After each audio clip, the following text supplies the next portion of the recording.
नमस्कार। ज्वलंत मुद्दों पर आधारित हमारी राय में आप सभी का स्वागत करता हूं। मैं हूं राजीव।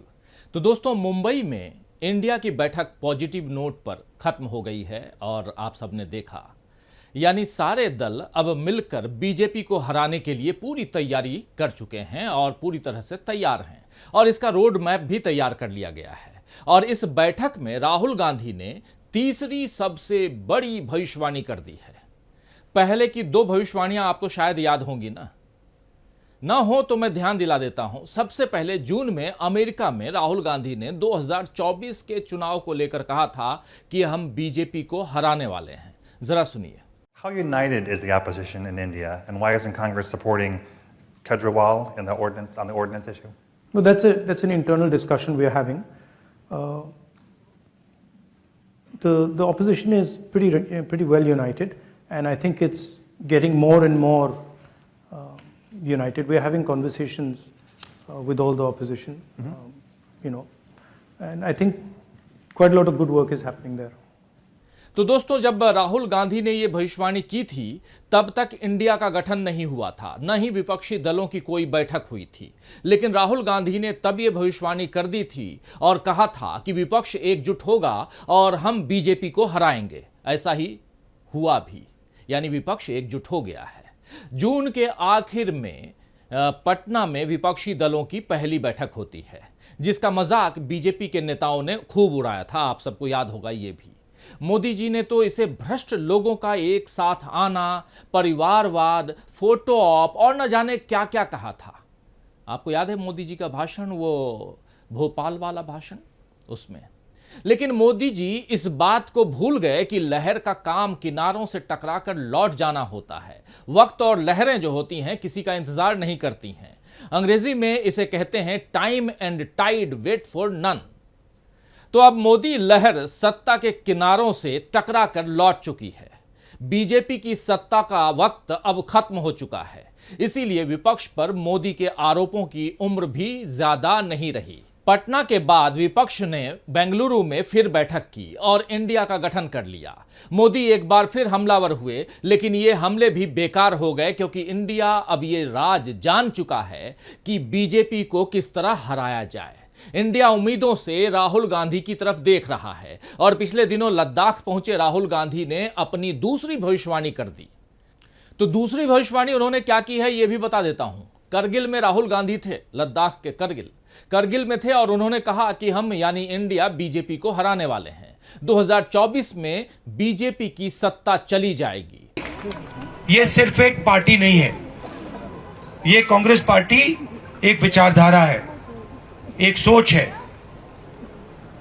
और ये हिंदुस्तान के करोड़ों लोगों के दिल में है। ये सिर्फ पॉलिटिकल पार्टी नहीं है। जो हमारे कॉन्स्टिट्यूशन की वैल्यूज हैं, जिन चीजों के बारे में आप बात कर रहे हो, फेयरनेस होनी चाहिए, रिस्पेक्ट होनी चाहिए, यही है कांग्रेस पार्टी। और आपने फर्क देख लिया है, देश में आपने फर्क देख लिया है। बीजेपी का राज देख लिया आपने, कांग्रेस पार्टी का राज देखा है। ठीक है, तो आप ये मत सोचिए कि कांग्रेस पार्टी बीजेपी से टक्कर नहीं ले सकती। मैं आपको गारंटी देके कह रहा हूं, 2024 में हम बीजेपी को हरा देंगे। राहुल की इन दो भविष्यवाणियों से मोदी इतना घबरा गए कि अब हड़बड़ी में उन्होंने संसद का विशेष सत्र बुलाने का ऐलान कर दिया। जैसे बच्चे चोर और पुलिस का खेल खेलते हुए एक दूसरे को धप्पा कहकर चले जाते हैं, मोदी कुछ इसी तरह का खेल राजनीति में खेलते हुए नजर आ रहे हैं। नोटबंदी, जीएसटी, लॉकडाउन, कश्मीर से 370 हटाने का फैसला, पाकिस्तान जाकर नवाज शरीफ से मिलकर के आना, ये तमाम बातें, ये सारे काम उन्होंने धप्पा कहने वाले अंदाज में ही किए हैं। तब विपक्ष मजबूत नहीं था दोस्तों, इसीलिए मोदी के धप्पा कहने का असर होता रहा। अब एक बार फिर मोदी ने इंडिया की मुंबई बैठक के दौरान ही फिर से धप्पा कहने के लिए ऐलान करवा दिया कि संसद का स्पेशल सेशन यानी विशेष सत्र बुलाया जाएगा। मोदी जी को लगा कि मीडिया अब बीजेपी की ही चर्चा करेगा, देश का ध्यान इंडिया की बैठक से हट जाएगा और सब इस बात की चर्चा करने लगेंगे कि विशेष सत्र क्यों बुलाया जा रहा है। लेकिन मोदी का धप्पा कहना इस बार भी बेअसर साबित हो गया, क्योंकि अब विपक्ष इंडिया के बैनर तले काफी मजबूत हो चुका है और मुंबई की बैठक में राहुल गांधी ने अब तीसरी भविष्यवाणी भी कर दी है। राहुल गांधी ने फिर कहा है कि इंडिया गठबंधन बीजेपी को हरा देगा। आप भी सुनिए मुंबई में राहुल गांधी पत्रकारों से चर्चा के दौरान जो बातें कह रहे थे, आप भी सुन लीजिए। जो नेता हैं, जो पार्टीज हैं, वो हिंदुस्तान के 60% लोगों को रिप्रेजेंट करती हैं, और अगर हम एक साथ मिलके चुनाव लड़ेंगे तो बीजेपी चुनाव जीत ही नहीं सकती है। और मुझे बहुत खुशी हो रही है कि जो हमारी पार्टीज हैं, जो हमारे नेता हैं, उनके बीच में जो रैपोर है, जो फ्लेक्सिबिलिटी है, वो गहरी होती जा रही है। और मुझे लगता है कि इंडिया अलायंस बीजेपी को चुनाव में आसानी से हरा देगा। बीजेपी हिंदुस्तान के गरीब लोगों से धन छीनकर चुने हुए 2-3 लोगों को देती है। हमने प्रोग्राम्स की बात की है। एक हम कमेटी बना रहे हैं जो पॉलिसीज के बारे में डिस्कशन करेगी, और जो हमारे किसान हैं, मजदूर हैं, गरीब लोग हैं, उनके लिए जो हमारा विजन है वो हम थोड़ी ही देर में हिंदुस्तान को, आप सबको दिखाएंगे। तो दोस्तों, राहुल गांधी ने कहा कि विपक्षी गठबंधन इंडिया में शामिल घटक दल देश की 60% आबादी को रिप्रेजेंट करते हैं। अगर वे एकजुट होकर चुनाव लड़ेंगे तो भारतीय जनता पार्टी के लिए जीत असंभव हो जाएगी। राहुल की नजर में इस वक्त इंडिया गठबंधन के लिए 2 अहम टास्क हैं। पहला, कोऑर्डिनेशन कमेटी यानी समन्वय समिति, और उसके अंदर दूसरी कमिटीज, और दूसरा सीटों का बंटवारा यानी कि सीट शेयरिंग। इन दोनों टास्क को अंजाम देने में अब इंडिया के सीनियर लीडर जुट गए हैं, यानी पूरी प्लानिंग के साथ इंडिया आगे बढ़ रहा है। इससे पहले आपको याद होगा दोस्तों कि 2019 के चुनाव से पहले भी टीएमसी ने विपक्ष को एक साथ करने की कोशिश की थी। कई सारे नेता मंच पर एक साथ आए भी थे, लेकिन तब ऐसी पुख्ता रणनीति पर काम नहीं हुआ था। एक साथ सारे नेता जो हैं, विपक्षी दल के नेता नहीं आए थे। सोच विचार कर सारे दल एक साथ आगे नहीं बढ़ पाए थे उस समय। नतीजा यह हुआ कि बीजेपी को फिर बढ़त मिल गई। हालांकि कांग्रेस की सीटें भी लोकसभा में बढ़ी, मगर बीजेपी को सत्ता से कांग्रेस या विपक्षी दल नहीं हटा पाए। इतनी बढ़त नहीं मिल पाई। विपक्ष को समझ आ गया कि साथ नहीं रहने से कितना ज्यादा नुकसान उठाना पड़ सकता है। तो 2024 के चुनाव के लिए विपक्ष एकजुट है और अपनी एकजुटता को बड़ा खूबसूरत नाम दिया है। इस एकजुटता का नाम दिया गया है इंडिया, आप सब जानते हैं। लेकिन इस इंडिया से भी मोदी जी और बीजेपी को तकलीफ हो रही है। तो खबरें चलाई जाने लगी हैं कि इंडिया में दरार पड़ रही है। हिंदी में एक अखबार ने तो ऐसा कमाल कर दिया दोस्तों कि इंडिया लिखने की जगह INDIA लिखकर मुंबई की बैठक की खबरें दी।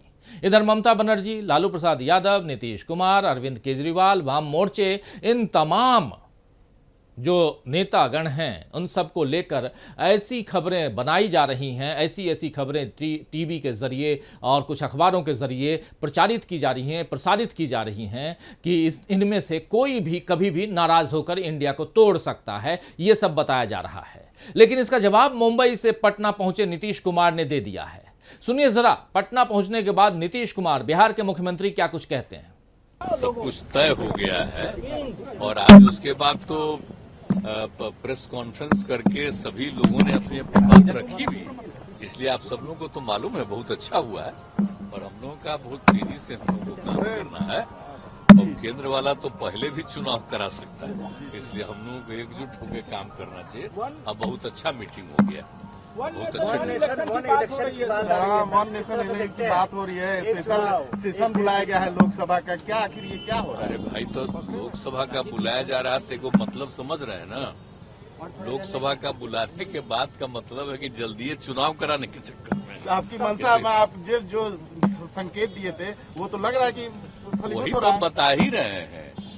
तो उसके साथ साथ ये भी डिमांड पूरे तौर पर करना न चाहिए कि जाति आधारित जनगणना क्यों नहीं केंद्र सरकार आज तो बोलिए ना, हुआ भी 2020 में न होना था। जाति आधारित नहीं करता, अलग बात है, लेकिन आप सुन लीजिए, सोच लीजिए, नहीं न किया है, हो गया 3 साल एक्स्ट्रा हो गया। तो इस सब चीज को तो और हाउस में पूरे तौर पर बोलना चाहिए, इस सब चीज को रखा जाएगा कि काहे नहीं हुआ अब तक, और अब आगे होना चाहिए। तभी जो कानून बना रहे तो इसके साथ साथ ये भी बनाइए। सर किस तरह से देखते हैं, एक राष्ट्र एक चुनाव की बात कही जा रही है?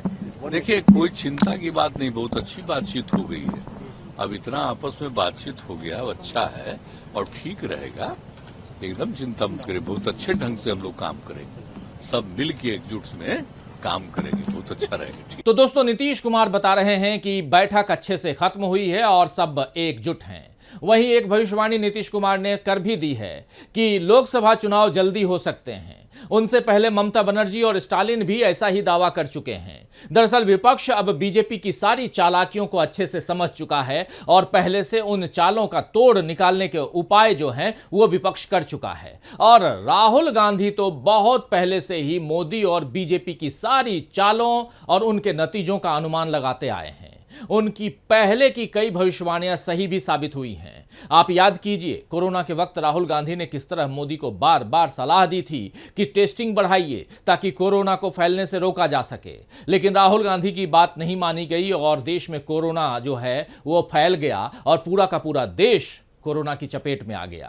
फिर लॉकडाउन के वक्त राहुल गांधी ने गरीबों पर पड़ने वाली आर्थिक मार को लेकर भविष्यवाणी की थी, वो भी सही साबित हुई और देश की बड़ी आबादी गरीबी रेखा के नीचे चली गई। जीएसटी को लेकर भी राहुल गांधी ने बार बार सावधान करते हुए इससे एमएसएमई समेत कई तरह के कारोबार पर बुरा असर पड़ने की बात कही थी, इसका अंदेशा जताया था। लेकिन यहां भी राहुल गांधी की बात नहीं सुनी गई और उनकी भविष्यवाणी सही साबित हुई।